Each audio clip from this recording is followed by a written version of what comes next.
And that is going to be more. Oh, there's a fish.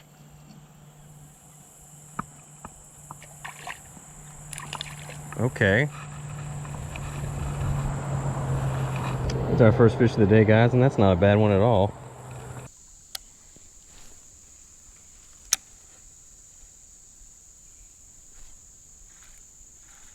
Here's a fish, guys. It's a better bass. Nice. Oh yeah, that's a solid one for this creek. Oh, pulling drag. Wow, he's fighting good. Oh, nice fish here. Good fighter anyway. He's not huge, but feels good on it. Wow, look at him run. Come on, you're caught, fish. Feisty bass. Feisty bass. What is good, everybody? Welcome to Cross Country Bank Angler, and today I've got a kind of an instructional video for you today, focused on a specific type of lure that I've just had a lot of success with over the years, and they seem like they're fairly popular. And I've watched a lot of YouTube, a lot of fishing YouTube. I think most fishing YouTubers do watch a lot of other creators kind of in the field. And certain lures do just seem to get more attention, chatterbaits, whomper ploppers. And another one that just seems to get a lot of people's attention, something that I think it's just very popular with a lot of people, and they like watching people catch fish with it, is something called a rooster tail.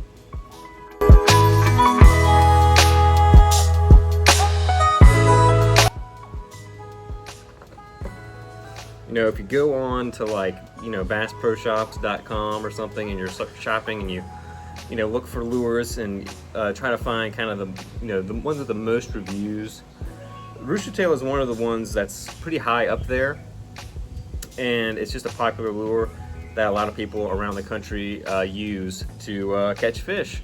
So today I'm going to be talking about the rooster tail, and also basically this whole category of lures that the rooster tail falls within, the inline spinners, and just talk about what makes this lure so effective, how I like to fish them, which ones I like to use, and just give you some general tips and tricks on when to use them, so that next time you're doing some fishing and you want to fish a rooster tail or another type of inline spinner, you can have more success and confidence out on the water. So the rooster tail is one of those lures that, in terms of my own fishing, it might be, one of the most important, if not the most important, lure. When I first started kind of getting back into fishing on my own, I guess it's been, 5 or 6 years ago now, the rooster tail was one of the first lures that I really gained some confidence in. And specifically, this lure helped me catch a lot of new species that I'd never caught before. This lure caught my first bowfin and my first chain pickerel, and a wide range of other species as well have been caught on it. I've caught catfish, I've caught a huge range of panfish species, perch, and multiple species of sunfish, bass, trout on inline spinners. And the one that I really kind of have probably the most faith in terms of the rooster tail is this one right here. This is a fire tiger color pattern here. It's just got these black dots, orange, yellow, and green body, and a gold blade. This is the 1/6 ounce. If I had one rooster tail that I would opt to use day in and day out, it would be this one for sure. This color just seems to work really well in my area, especially if the water's a little bit dirtier, you're fishing like some of your little ponds or something like that, maybe a pressured area with some stained water. But these rooster tails can range in size. I have some pretty small ones here too. This is a 1/16 ounce. This is just kind of like a white with a silver blade. Good little baitfish imitator there. And I think that's really what these imitate the most primarily is just, you know, that flash. You know, the way these things work, it's a very compact lure, a compact presentation, but it's got a lot of action in that little presentation. You know, you're casting this thing out and you're winding it back in, and when you're retrieving this thing, that lure is just spinning around the weighted body, kicking off a lot of flash, a lot of vibration. And it's just that one of those universal lures that a wide range of species will respond to. It's a high percentage lure, so what I mean by that is it's a good lure to tie on when you're just sort of trying to figure out what species are in the water that you're fishing, or if you're kind of just searching for the fish and you're not really sure where to start. If you want to just get an idea of what's out there, inline spinner is a great way to go. So you can see these lures, they have you know, that blade, that little weighted body, and then a treble hook. And that's maybe one of the main weaknesses of the spinner, is that it's not really a great lure to try to work through heavy cover. You know, you don't want to like run this down, you know, in some like heavy, you know, wood or rocks or thick vegetation, you know, lily pads or anything like this, because it's gonna get hung up pretty easily. So that's something to be aware of when you're fishing this thing. You know, look for, you know, pretty, you know, stretches of fairly open water, or areas where you can cast along the edge of the cover. This is a great lure to kind of work along the edge of some aquatic vegetation, you know, a grass bed, around wood, you know, swimming it over the top or along the edge of some heavy cover. It's going to get a lot of bites that way. And then another one that can be an issue for you. Here's a model, one that I built myself. It's a dual tone. We got a silver Indiana blade on here and a brass body. This one's about 1/8 of an ounce, but you can see I've got a snap swivel clipped to the line tie here. And what I kind of try to do when I get a new spinner is just to get a snap swivel and clip it on there and just leave it on there. Because one problem with these is, you know, all that rotation can produce a lot of line twist. This is especially true if you're fishing this with like a spinning reel, which I think the majority of people that fish these are using a spinning reel. It can mess up your line if you don't have something like that to kind of compensate for the line twist. That rooster tail, that model seems to be the most popular model around the country. But there are definitely other ones out there that can perform just as well, or even a little bit better in my opinion. You know, the rooster tail, like I said, it's important to me. I've caught a lot of fish on it, but I don't think it actually has the most reliable action. You know, sometimes the rooster tail, you know, the hook will get caught on the snap swivel or on the line tie as it sinks, or it takes a little bit of time to start up, especially if you've like it's a lure that you've had in your box for a while and you've caught a lot of fish on it, it's gotten a little beat up. Sometimes it just doesn't run as well. So I do like to make my own. These are pretty simple to make. I mean, you just need a couple pairs of pliers to really make these. And you can order the components online. Here's a silver one with a French blade on it, and you can see I got a little sticker, an eye spot sticker on these. Kind of gives the fish a little bit of a target. But I find that my spinners actually perform more reliably. They spin more reliably than a rooster tail. So I do have some on my lure store if you want to pick up one of my own spinners. But other models that are pretty popular out there that I have tried is a little Mepps, the Mepps Aglia. They have a ton of different spinners, but the Aglia is definitely the most popular. Here's one that I've had in the box for a while. It's actually gotten pretty beat up. It used to have a hackle tail on there and it's just getting worn off. This thing has caught a ton of fish, guys. It's a small, this is a size 1. I think it's 1/8 of an ounce, maybe a little bit less. But this thing is a fish catcher. These Mepps spinners are pretty popular, pretty well known. A lot of people use these, and I think they do perform a little bit more reliably than the rooster tail as well. And then another one that I've got here is this Joe's Flies. This is a pretty big one. You can see it's got this wide round blade. This is a Colorado bladed spinner. And some people swear by this one. I've thrown it a couple times. Haven't had any strikes on it yet, but I think it's just going to be a matter of time putting it in the right situation. This one's going to just have a heavier vibration with that round Colorado blade. See, another one here that I have in the box, I haven't actually really fished it much yet. I think I've caught a couple of fish on it, is this one here. This is the Thomas EP series. This is a brand, I think it's more well known in like New England, but you can see it has a pretty interesting finish on the blade here. It's like half brass and half silver. And this one, it spins very reliably. Just need to kind of throw it more, put in a little more time with it, and I'm sure I'll be able to catch some more fish.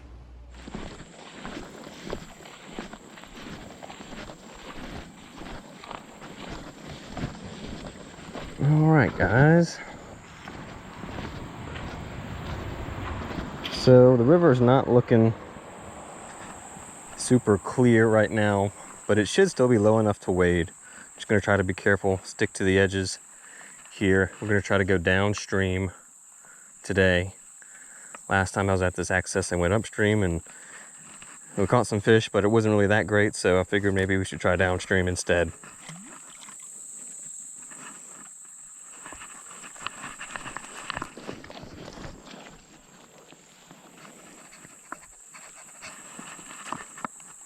Maybe fan cast this area. Here's the lure, the spinner that I'm talking about here. That chrome with like a scale pattern on it, and then that purple. The spinner I think is about 1/8 of an ounce. Just kind of like the size that I like the most.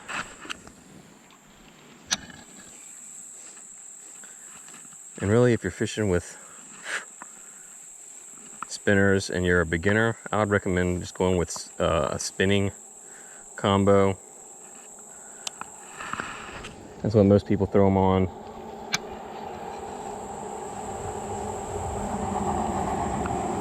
And you just want to match the size of your combo to the size of the spinner, essentially. So, you know, you can throw them on anything from an ultralight down to a medium or medium heavy if you want. I like a 1/6 ounce and 1/8 ounce the most. That's what I throw a lot.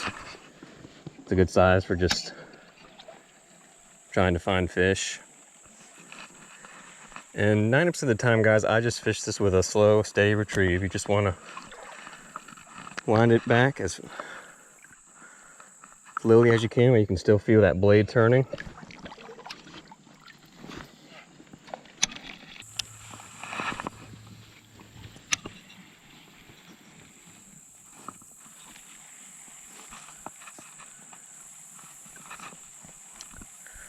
So yeah, I'm throwing this on bait finesse today. I know I mentioned I recommend spinning tackle if you're a beginner. And that is going to be more... Oh, there's a fish.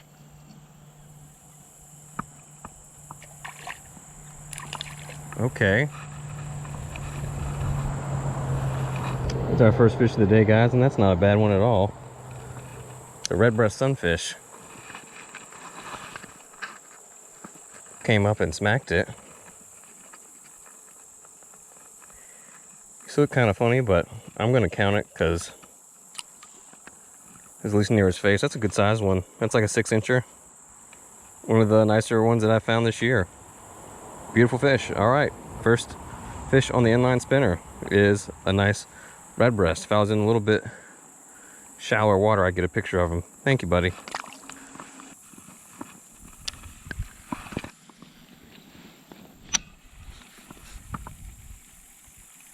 There's a lot of different species in this river. There's something. Another red breast. This place does have a lot of red breasts, so we may catch quite a few today.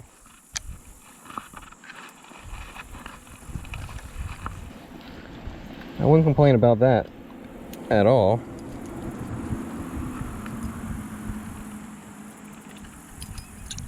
All right, another good one. It's a good red breast, guys. Thank you, buddy. So yeah, I'm using a light power rod today, the Rooster Tails. I've talked about it before. And then the tender shoot round profile BFS reel, and there's a fish.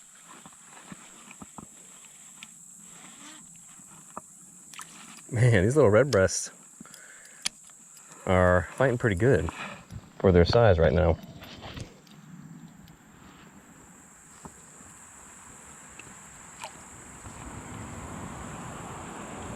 But they're progressively getting slightly smaller. See you, buddy.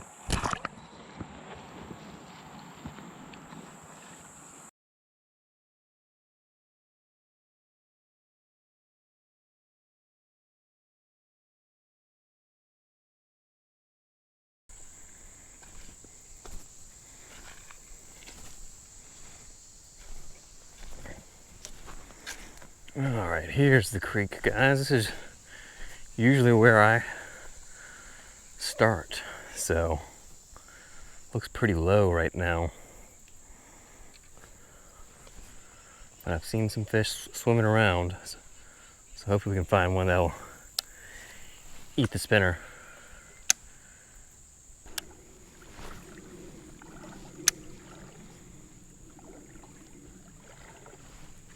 There's a fish.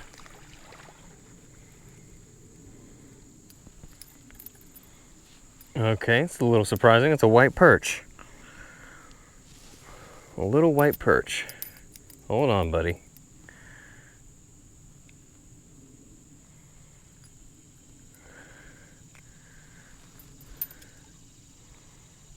Alright, there's our first fish at this spot, guys.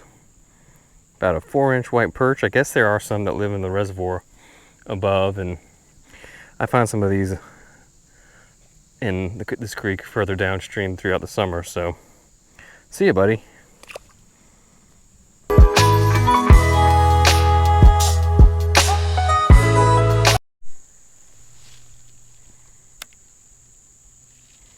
Alright, people, I just switched over to this little Meps. This is a Meps Aglia number 1 size. I think it's 1/8 of an ounce, maybe like 1/10 of an ounce, a little bit less. But got a smaller hook on this one, which I think is going to help us catch a few more fish. And this used to be the dressed version with some squirrel tail on the hook, but this has caught so many fish over the years for me, it just has some red thread left on it now. So, you know, if you're going out and buying spinners, you know, other than like the Rooster Tail, which I think is the most popular, seems to be the most popular, Meps is another notable brand. And in my opinion, the action's a lot more reliable.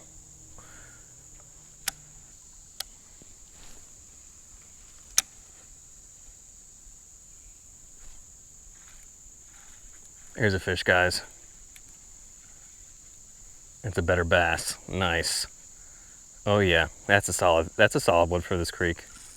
Oh, pulling drag. Wow, he's fighting good. Oh, nice fish here. Good fighter anyway. He's not huge, but feels good on it. Wow, look at him run.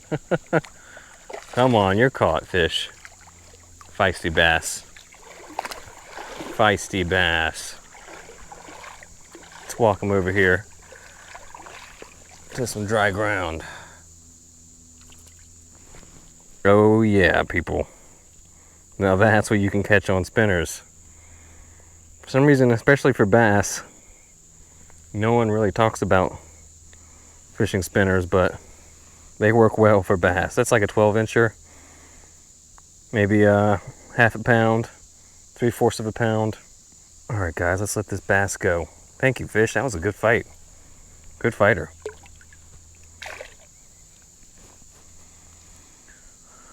But yeah, guys, inline spinners can catch bass like crazy. So, and everything else. That's really the greatest strength about the lure, I think, is that if you're just out and about trying to figure out what's active, what's biting, an inline spinner will tell you. And usually if you're not getting any bites on it, then it just means that the fish don't want to chase anything at all, which obviously I like to fish moving lures the most.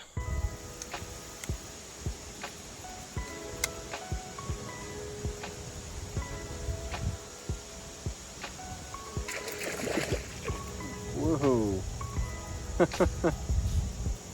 Oh, hello, I didn't see you there. You're watching Cross Country Bank Angler. If you're enjoying the video so far, if you've learned something new about fishing, or just find the video entertaining or relaxing in any way, then I want to take the time to ask you to please subscribe to the channel. I know that there's a lot of fishing related content on YouTube right now. There are a lot of channels out there. So if you're taking the time to watch mine, I just want to say that I appreciate you, and I hope you'll stick around. We've got weekly fishing videos here at Cross Country Bank Angler. You know, wade fishing, topwater, bait finesse, ultralight. So if that's the kind of fishing that you enjoy, then I encourage you to hit that subscribe button, because I think you'll enjoy all the future content that I'm going to be putting out on the channel. Thanks again for watching, and I hope you'll consider supporting me by subscribing.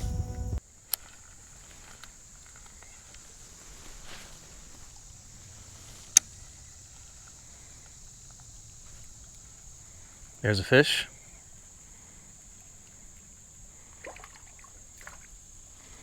All right, there's a red breast. First one at this spot.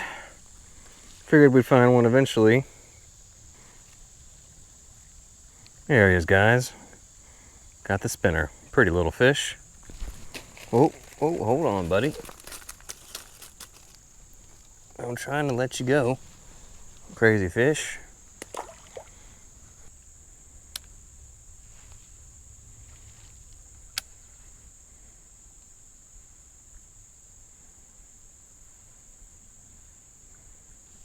Oh.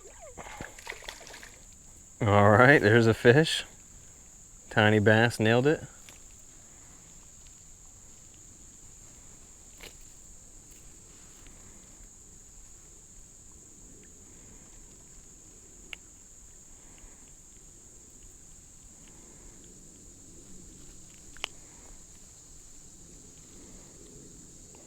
About the size of that first one.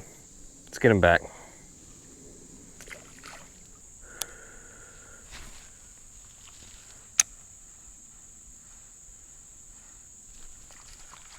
Oh, okay. Another white perch, guys.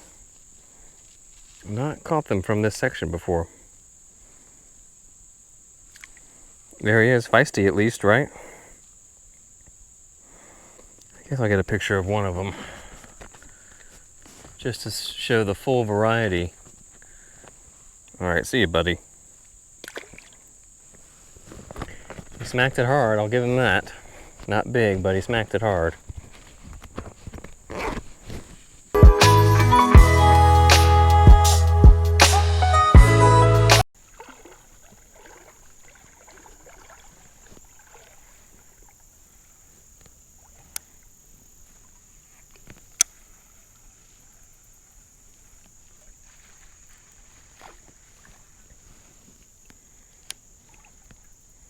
All right, well, there's another species, guys.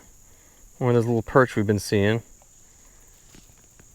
Went ahead and nailed it. Small, but it is another species, so. First fish in a while. It's definitely gotten slow.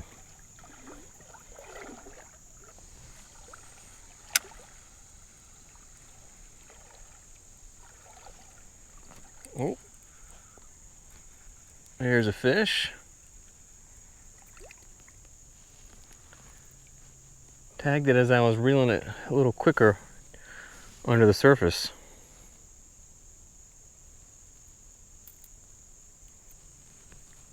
Little red breast.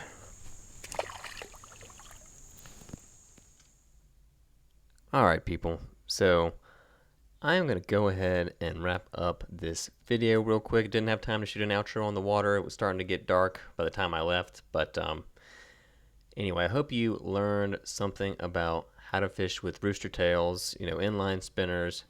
Definitely one of my go-to confidence lures out there, especially for this type of fishing, wading, clear water creeks, and they work well in small ponds too. So they work in a variety of environments. You saw the variety of fish we were able to catch with it. I definitely think it's something that every angler should have in their box as just a general purpose lure for covering water and multi-species fishing. So with all that being said, I hope you learned something from this video about these lures. I've got a little bit of extra footage here from where I kind of started to turn around. I ended up fishing a little Rapala floater, which is another lure I definitely want to try to do a video on at some point. It's a great little lure for these situations too. So with that being said, thanks for watching, and I hope to see you next time. Peace.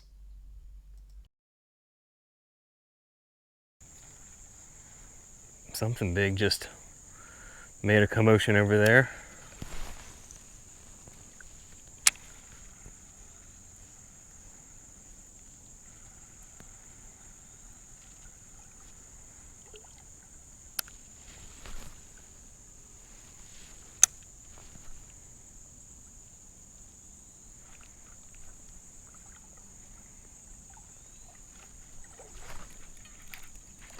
There's a fish.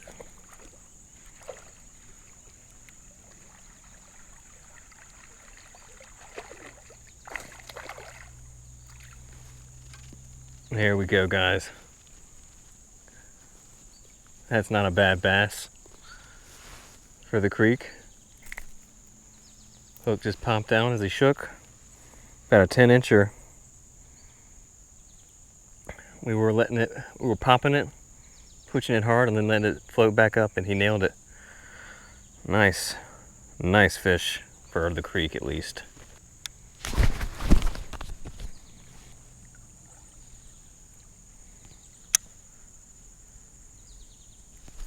Oh, okay.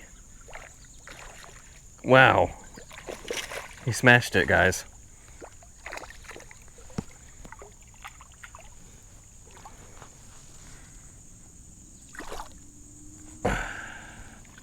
Saw this bass nail it. Nice, guys. Another solid creek fish right there. It's about a 12-incher. I just popped it and he came out from under a log. I was reeling it down and gave it a couple of twitches and he just smashed it. So, another solid fish. I told you there's some decent ones in here, but clearly this minnow is producing the nicer fish over the spinner that we were using earlier. Not bad at all, guys. Let's let this guy go. Haha, good fish.